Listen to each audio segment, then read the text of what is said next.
Good morning dear students, how are you all? Welcome back in DPS Biology online class. In this class we are going to commence our first unit, diversity of living organism, and we will discuss in this video lecture our first chapter, the living world. So dear student, are you ready for the study? So dear student, in this chapter we will study about what is living and non-living, what is the characteristic of living and non-living, what is the difference between living and non-living, taxonomy and systematics, and which institutes provide study about living organism. So dear students, before the starting of this chapter we will discuss some basic terms of related to the biology. So dear student, let us start. So if you are biology student, you should know about the definition of biology. So dear students, what is biology? अगर आप biology के student हैं तो आपको biology की definition पता होनी चाहिए. सो डियर स्टूडेंट्स, क्या होती है बायोलॉजी की definition? Biology is the natural science. Biology is the natural science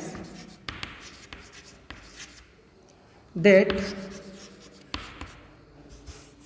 studies of life and living organisms, including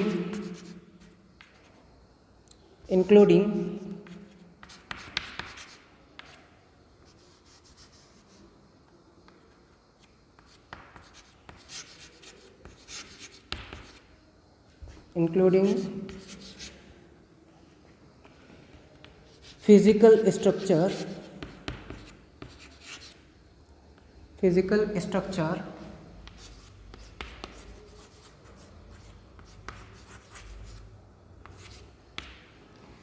chemical processes,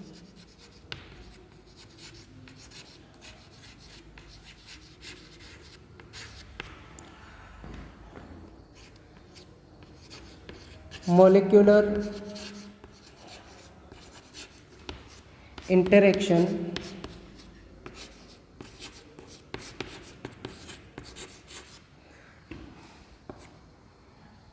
physiological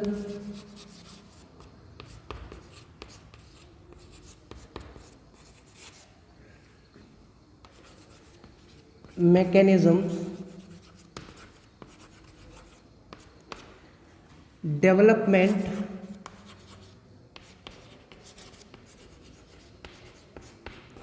and evolution.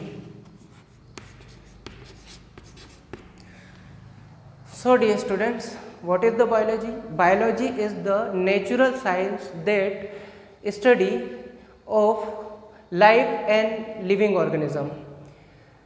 Biology एक नेचुरल साइंस है, प्राकृतिक साइंस है, जिसके अंतर्गत स्टडी की जाती है लाइफ और लिविंग ऑर्गेनिज्म की. लाइफ की और लिविंग ऑर्गेनिज्म की स्टडी की जाती है, जैसे including physical structure of living organism, chemical processes, उनके अंदर क्या केमिकल प्रोसेसेस होती है, फिजिकल स्ट्रक्चर क्या होता है, उनके अंदर मॉलिक्यूलर इंटरेक्शंस क्या होते हैं, उसका फिजियोलॉजिकल मैकेनिज्म क्या है, डेवलपमेंट क्या है और उनके अंदर क्या क्या इवोल्यूशन हो रहा है.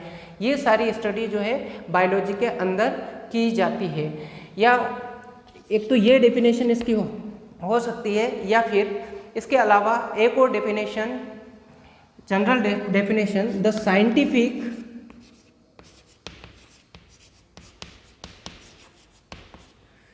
Study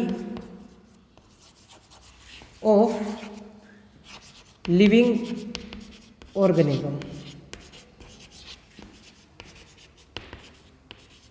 is also called biology. Biology is the branch of science in that study of scientific study of living organism. Biology क्या है? एक साइंस की ब्रांच है जिसके अंतर्गत साइंटिफिक स्टडी की जाती है लिविंग ऑर्गेनिज्म की. So dear student, I hope you have understand the definition of biology. Students, biology word is made up of two words, bio and logos. So what is the meaning of bio and logos? So we can discuss it. It is made up of two words, bio and logos. So what is the meaning about it? Bio means living, and logos means to study. तो क्या मतलब हुआ biology का? To study about living beings और living organism is called biology. जिसके अंदर living organism और living beings की स्टडी की जाती है उन्हें हम बायोलॉजी कहते हैं. उसे हम क्या कहते हैं? बायोलॉजी कहते हैं. So dear students, did you have understand about biology word? Biology having two branches, which is first is zoology and second is botany. So what is the zoology? Zoology is the branch of biology in which study about animals. To study about animals is called zoology. And what is the botany? Botany is the branch of biology in which study about plants. So to study about plants is called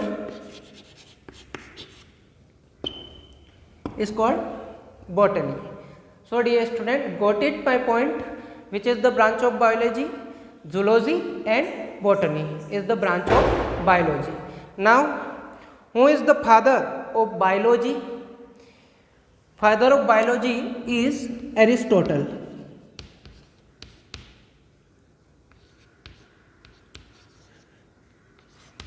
And who is the father of zoology? Is also Aristotle. And who is the father of botany? Is Theophrastus. Is the father of botany.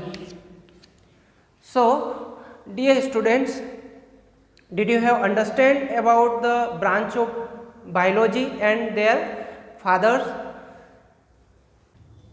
Dear students, now we are going to discuss about our first topic, living.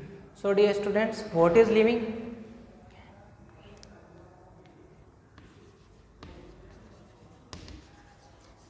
Living क्या होते हैं? So dear students, we will discuss about it कि living क्या होते हैं.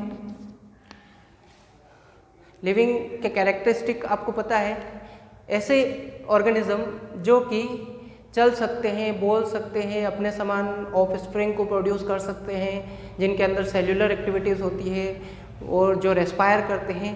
तो ये सभी जो कैरेक्टरिस्टिक होते हैं ये सभी लिविंग के कैरेक्टरिस्टिक होते हैं.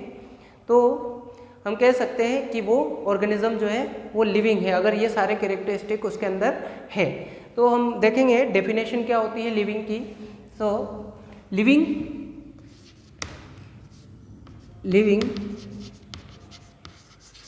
Is something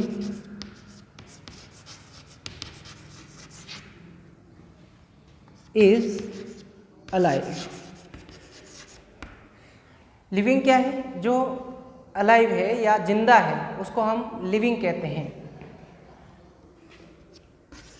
something that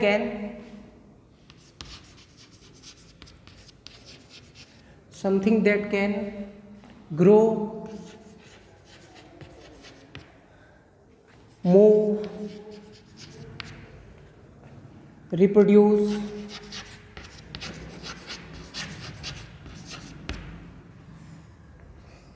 respire, and carry out different cellular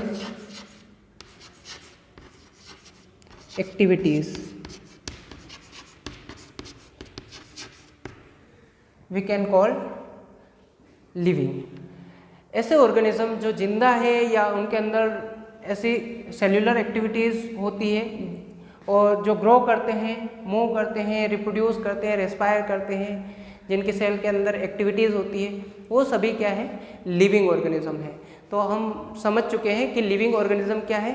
ऐसे ऑर्गेनिज्म जो ग्रो करते हैं, रिप्रोड्यूस करते हैं, चल सकते हैं, बोल सकते हैं या अपने ही समान नई ऑफस्प्रिंग को प्रोड्यूस कर सकते हैं, ऐसे ऑर्गेनिज्म जो है वो लिविंग कहलाते हैं। इसके अपोजिट ऐसे ऑर्गेनिज्म जो ग्रो नहीं करते हैं, मूव नहीं करते हैं, रिप्रोड्यूस नहीं करते हैं और रेस्पायर नहीं करते हैं, ऐसे ऑर्गेनिज्म नॉन लिविंग ऑर्गेनिज्म कहलाते हैं। तो डियर स्टूडेंट्स, आप समझ चुके हैं लिविंग ऑर्गेनिज्म या लिविंग क्या होते हैं। So dear students, now we are going to discuss characteristic of living.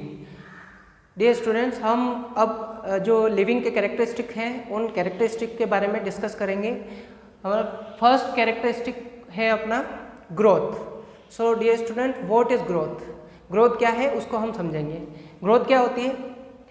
देखिए, ग्रोथ वैसे किस में होती है ये हम ऑलरेडी डिस्कस कर चुके हैं कि जो लिविंग ऑर्गेनिज्म होते हैं उनमें ग्रोथ होती है और जो नॉन लिविंग होते हैं उनके अंदर ग्रोथ नहीं प्रेजेंट होती है। तो डियर स्टूडेंट्स, ये तो श्योर है कि लिविंग के अंदर ग्रोथ प्रेजेंट होती है, बट नॉन लिविंग के अंदर ग्रोथ प्रेजेंट नहीं होती है। बट इसको भी हम डिस्कस करेंगे डिटेल में कि नॉन लिविंग के अंदर ग्रोथ होती है या नहीं होती है। तो सबसे पहले हम देखते हैं कि ग्रोथ है क्या। वैसे तो ग्रोथ क्या है कि एक तो फर्स्ट हम देखते हैं कि मान लीजिए किसी की साइज़ जो है ये इतनी है, अगर उसकी साइज़ जो है वो इतनी हो जाती है तो हम इसको क्या कहेंगे कि ये साइज़ में इंक्रीज हो रहा है, इंक्रीज इन साइज। तो ये क्या है? ग्रोथ है ऑर्गेनिज्म की। या फिर आप समझ लीजिए कि किसी ऑर्गेनिज्म, कोई एक ऑर्गेनिज्म है, सिंगल ऑर्गेनिज्म है, यदि वो 1 से 2 हो गया है या 1 से बढ़कर 2 हो गया है तो हम कह सकते हैं that is increase in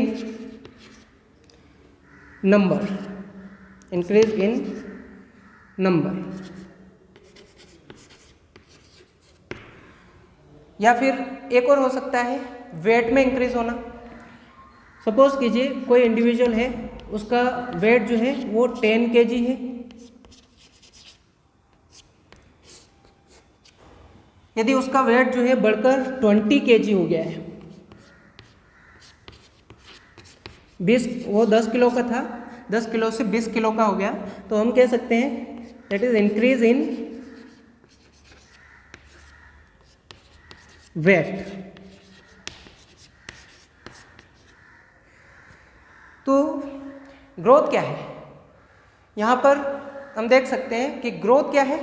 size में इंक्रीज होना, नंबर्स में इंक्रीज होना और वेट में इंक्रीज होना ही क्या कहलाता है? ग्रोथ कहलाता है। और ये सारे जो कैरेक्टरिस्टिक हैं, साइज में इंक्रीज होना या फिर वेट में इंक्रीज होना या फिर नंबर्स में इंक्रीज होना, ये सभी लिविंग के कैरेक्टरिस्टिक हैं। So dear student, I hope you have understand. जैसा कि हम जान चुके हैं कि जो लिविंग ऑर्गेनिज्म होते हैं उन लिविंग ऑर्गेनिज्म के अंदर ग्रोथ होती है, लिविंग के अंदर ग्रोथ होती है, ये तो कंफर्म है। बट अब आपके दिमाग में एक सीधा सवाल आ रहा होगा कि नॉन लिविंग के अंदर ग्रोथ होती है या नहीं होती है। नॉन लिविंग में ग्रोथ पाई जाती है कि नहीं पाई जाती है?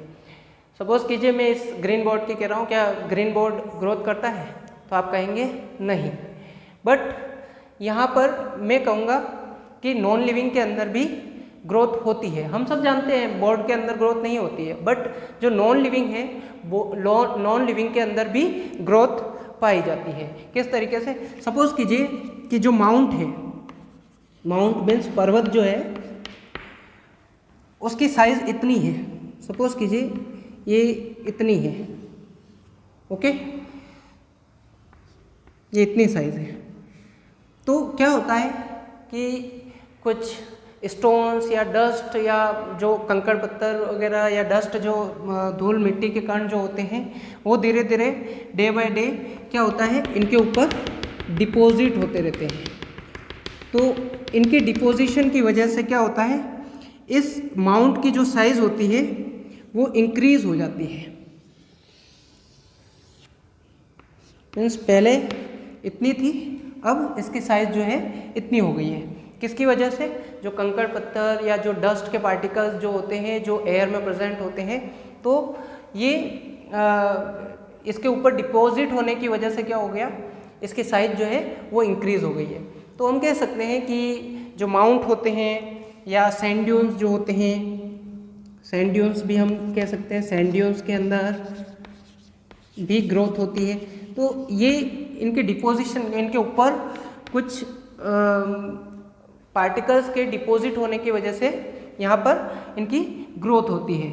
तो नॉन लिविंग के अंदर भी ग्रोथ पाई जाती है। अब हमारे दिमाग में एक बात सीधे तरीके से आ रही होगी कि जो लिविंग है उनके अंदर ग्रोथ किस प्रकार से होती है और नॉन लिविंग के अंदर किस प्रकार से होती है। तो ये भी हम क्लियर कर लेते हैं कि जो मल्टी सेल्यूलर ऑर्गेनिज्म होते हैं, जैसे लिविंग ऑर्गेनिज्म या जिन मल्टी सेल्यूलर हो या फिर यूनिसेल्यूलर हो, तो इनमें क्या होता है कि इनकी बॉडी के अंदर सेल्यूलर एक्टिविटीज़ होती है या इनके सेल्स में सेल्यूलर एक्टिविटीज़ होती है। जैसे लिविंग ऑर्गेनिज्म जो है, लिविंग ऑर्गेनिज्म के अंदर जो ग्रोथ होती है वो सेल डिवीज़न या सेल के डिवाइड की होने की वजह से होती है। मीन्स अपनी बॉडी जो है, हम जानते हैं कि ये सेल से मिलकर बनी होती है। सेल क्या है? अपनी बेसिक यूनिट ऑफ लाइफ होती है या फंडामेंटल यूनिट ऑफ लाइफ होती है। तो ये अपनी पूरी बॉडी को बिल्डअप करती है, यानी कि ये बिल्डिंग ब्लॉक्स होती है अपनी बॉडी की। तो ये सेल जो है, इसी सेल से अपनी पूरी बॉडी बनती है। तो क्या होता है, इस सेल में जब डिवीज़न होता है तो ये सेल जो है ये डिवाइड करती है और डिवाइड करके न्यू सेल का फॉर्मेशन करती है।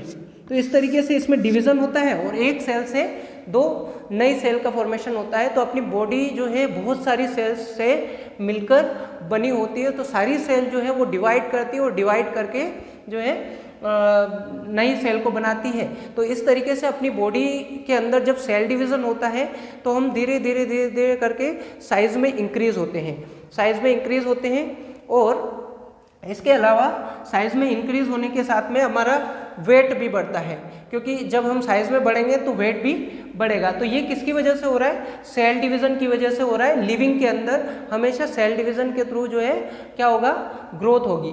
तो ये मेन कैरेक्टरिस्टिक होता है लिविंग का, जो मेन कैरेक्टर होता है जो कि लिविंग के अंदर पाया जाता है। लिविंग के अंदर ग्रोथ सेल डिवीज़न के थ्रू होती है और ये सेल डिवीज़न अपनी बॉडी के अंदर एक तो ग्रोथ करता है, इसके अलावा जो डैमेजेस सेल होती है, डैमेज सेल या जो किसी इंजरी की वजह से अपनी बॉडी के अंदर कहीं पर घाव हो जाता है तो वो सारी रिपेयर करने के लिए भी ये हेल्प करती है। तो लिविंग के अंदर मेन ग्रोथ जो है वो सेल डिवीज़न के थ्रू होती है। अब आप सोच रहे होंगे कि नॉन लिविंग के अंदर ग्रोथ किस तरीके से होती है।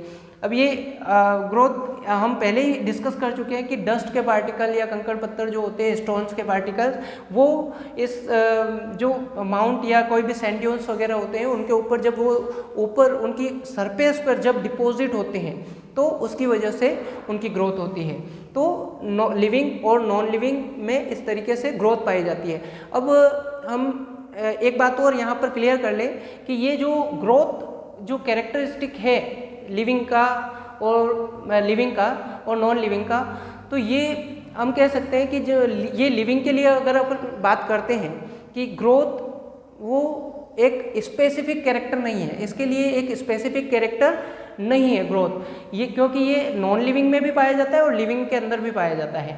तो इसलिए हम लिविंग के अंदर बात करेंगे स्पेसिफिक कैरेक्टर। तो स्पेसिफिक कैरेक्टर कौन कौन से पाए जाते हैं? एक स्पेशल या स्पेसिफिक कैरेक्टर लिविंग का कौन सा होता है? रिप्रोडक्शन। रिप्रोडक्शन एक स्पेसिफिक कैरेक्टर होता है लिविंग का।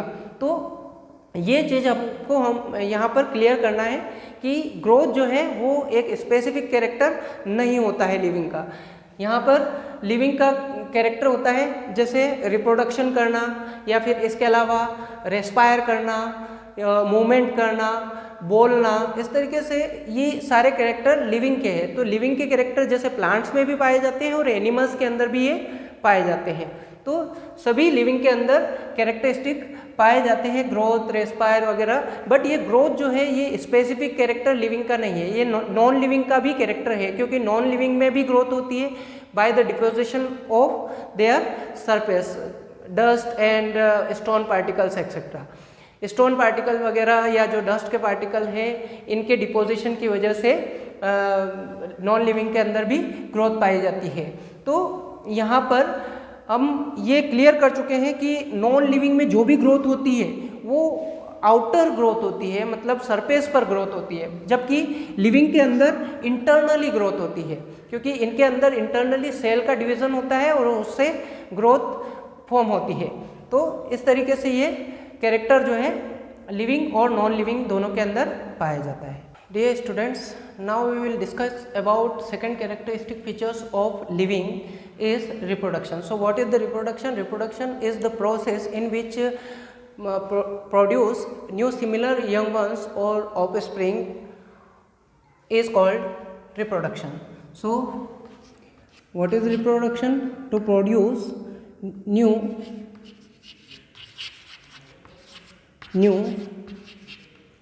similar young ones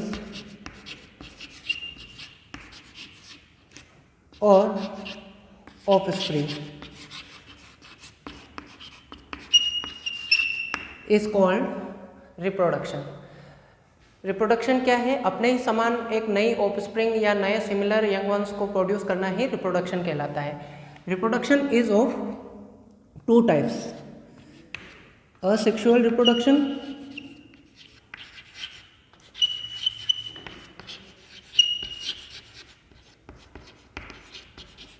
and second is sexual reproduction.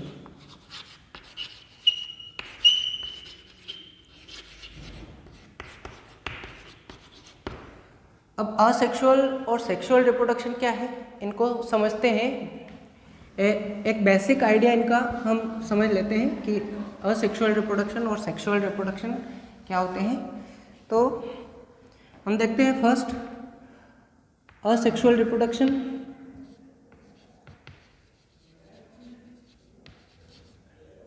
Asexual reproduction में क्या होता है? It is required only one parent, required only one parent. Asexual reproduction के अंदर केवल एक ही पेरेंट की रिक्वायरमेंट होती है और वो पेरेंट जो है रिप्रोडक्शन में इन्वॉल्व होता है और नए सिमिलर यंग वन को प्रोड्यूस करता है, तो वो असेक्सुअल रिप्रोडक्शन कहलाता है। जैसे हम देखते हैं फॉर एग्जांपल अमीबा के अंदर हम देखते हैं, अमीबा में क्या होता है? अमीबा, सपोज कीजिए ये अमीबा का एक स्ट्रक्चर है और ये अमीबा जो है जब ये रिप्रोड्यूस होगा तो ये अपनी बॉडी को इस तरीके से डिवाइड कर लेगा और दो नए अमीबा को फॉर्म कर देगा। तो यही क्या है? असेक्सुअल रिप्रोडक्शन है। वैसे ही अमीबा में जो रिप्रोडक्शन है, ये अमीबा में जो रिप्रोडक्शन है, इस रिप्रोडक्शन को हम बाइनरी फिजन कहते हैं। बाइनरी फिजन के थ्रू इसमें रिप्रोडक्शन होता है। वैसे ही यदि हम किसी एल्गी की बात करें, स्पाइरोगाइरा की बात करते हैं, तो स्पाइरोगाइरा के अंदर फ्रेगमेंटेशन के थ्रू रिप्रोडक्शन होता है। यहाँ पर बाइनरी फिजन से होता है, ये बाइनरी फिजन, बट स्पाइरोगायरा में किससे रिप्रोडक्शन होता है? Fragmentation, by the fragmentation. Fragmentation के थ्रू रिप्रोडक्शन होता है। कैसे? सपोज कीजिए ये एक स्पाइरोगायरा या एक एल्गी है, यदि ये डिफरेंट पार्ट में यहाँ से ब्रेक हो जाए, मतलब इसके अलग अलग पार्ट कर दिए जाए, तो जो हर एक पार्ट जो है वो एक नए ऑर्गेनिज्म को प्रोड्यूस करने में कैपेबल होगा। इससे एक नया स्पाइरोगायरा बन जाएगा, इससे एक नया स्पाइरोगायरा बन जाएगा। तो इसके जितने भी टुकड़े होंगे या जितने भी फ्रेगमेंट्स बनेंगे वो सारे जो है नए स्पाइरोगायरा को फॉर्म करने में कैपेबल होंगे। तो यही फ्रेगमेंटेशन होता है। नेक्स्ट जो होता है, इनके अलावा फ्रेगमेंटेशन के अलावा थर्ड जो है वो है बडिंग। बडिंग किस में पाया जाता है? ये बडिंग पाया जाता है यीस्ट और हाइड्रा में। किसके अंदर पाया जाता है? यीस्ट और हाइड्रा के अंदर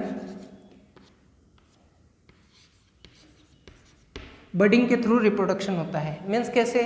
सपोज कीजिए कि ये एक यीस्ट सेल है और इस यीस्ट सेल के अंदर क्या होगा, एक बड का फॉर्मेशन होता है, एक छोटी बड, और ये बड धीरे धीरे बड़ी होती जाती है और अंत में जाकर अपने आप को सेपरेट कर लेती है। मीन्स अपनी पेरेंटल बॉडी से टूटकर अलग हो जाती है और इस तरीके से दो नए यीस्ट या हाइड्रा सेल का, हाइड्रा ऑर्गेनिज्म का फॉर्मेशन होता है। तो ये बडिंग होता है। नेक्स्ट होता है रीजनरेशन। रीजनरेशन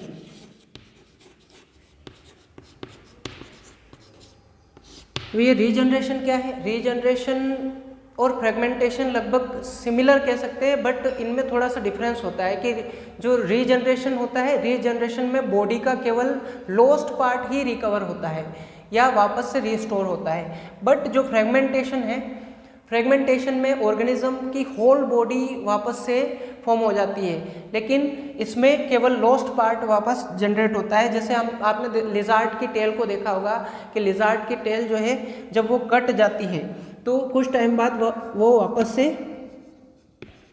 रिकवर हो जाती है या रिस्टोर हो जाती है।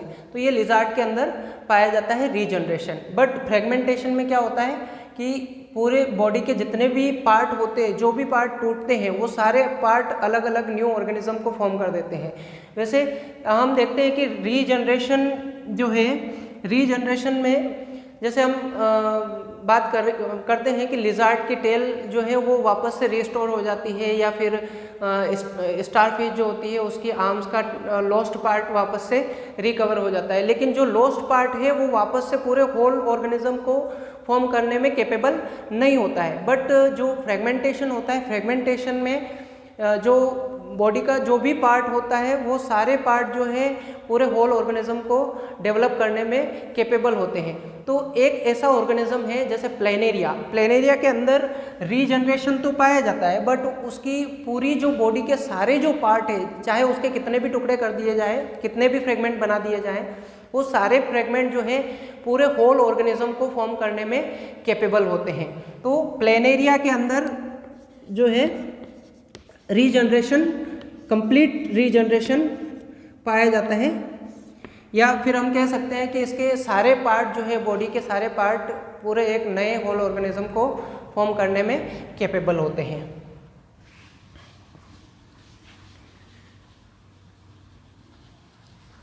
असेक्सुअल रिप्रोडक्शन की एक और मेथड होती है वेजिटेटिव प्रोपागेशन, जो कि प्लांट्स के अंदर पाई जाती है।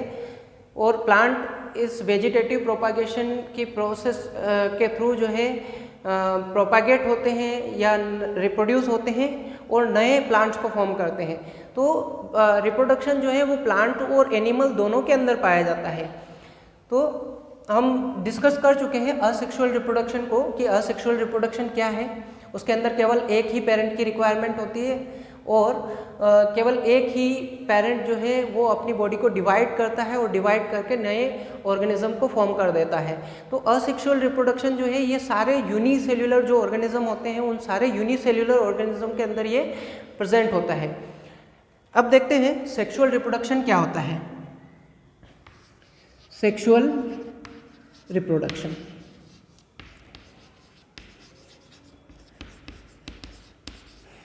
सेक्सुअल रिप्रोडक्शन, अब सेक्सुअल रिप्रोडक्शन जो है ये सारे मल्टी सेल्यूलर ऑर्गेनिज्म में पाया जाता है। जैसा कि हमने अभी डिस्कस किया कि असेक्सुअल रिप्रोडक्शन केवल यूनिसेल्यूलर ऑर्गेनिज्म जैसे यूग्लिना, अमीबा, पैरामीशियम इन सभी के अंदर पाया जाता है, जबकि सेक्सुअल रिप्रोडक्शन जो है ये सारे मल्टी सेल्यूलर ऑर्गेनिज्म जैसे ह्यूमन बींग्स या कैटल्स, काउ जो भी है, बफेलो, इन सभी के अंदर ये प्रेजेंट होता है।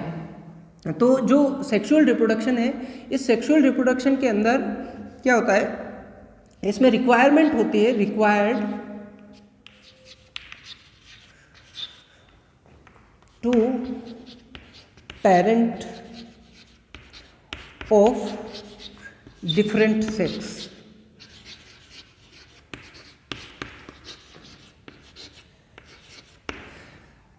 इसमें दो पेरेंट की रिक्वायरमेंट होती है जो कि डिफरेंट सेक्स वाले हो। डिफरेंट सेक्स वाले कैसे, एक मेल और दूसरा फीमेल। तो ये मेल और फीमेल जो है ये अपनी बॉडी के अंदर गेमिट का फॉर्मेशन करते हैं। तो मेल जो होते हैं वो मेल गेमिट का फॉर्मेशन करते हैं और फीमेल जो है वो फीमेल गेमिट का फॉर्मेशन करती है।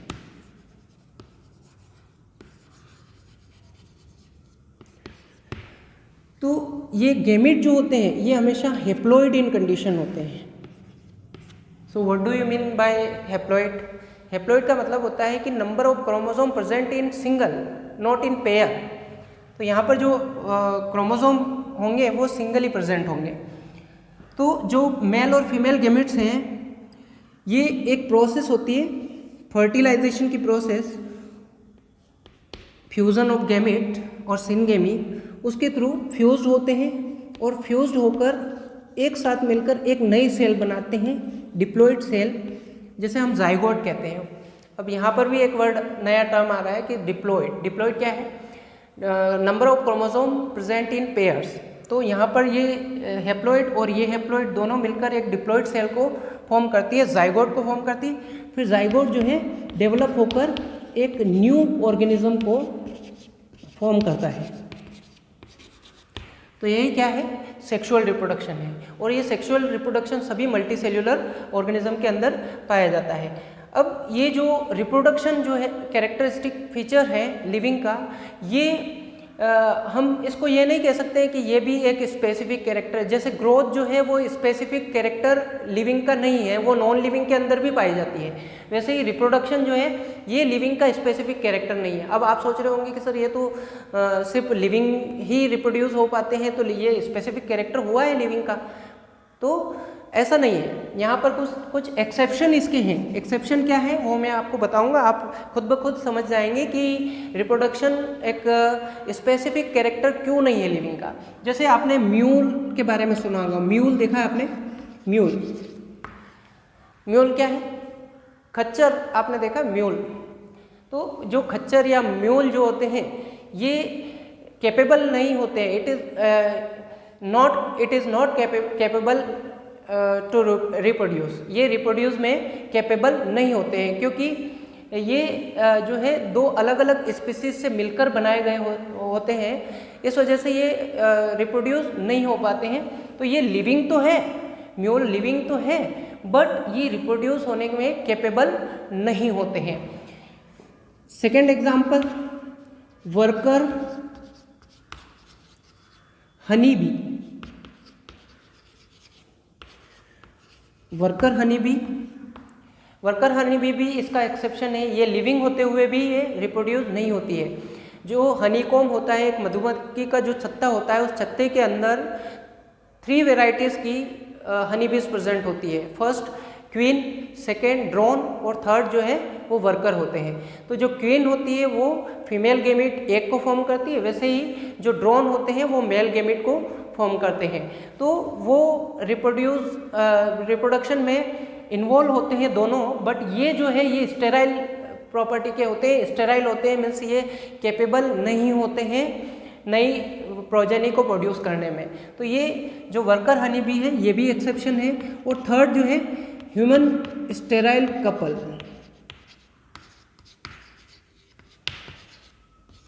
अब आप सोच रहे होंगे कि सर ये ह्यूमन स्टेराइल कपल क्या है। ह्यूमन स्टेराइल कपल ऐसे कपल जो कि नए प्रोजेनी या नए बेबी को प्रोड्यूस करने में या नए बच्चे को जन्म देने में कैपेबल नहीं होते हैं। ऐसे सारे जो कपल्स होते हैं वो स्टेराइल कपल कहलाते हैं। इनको हिंदी में बंध्य भी कहा जाता है। बंध्य का मतलब कि जो कैपेबल नहीं होते हैं नई प्रोजेनी को प्रोड्यूस करवाने में।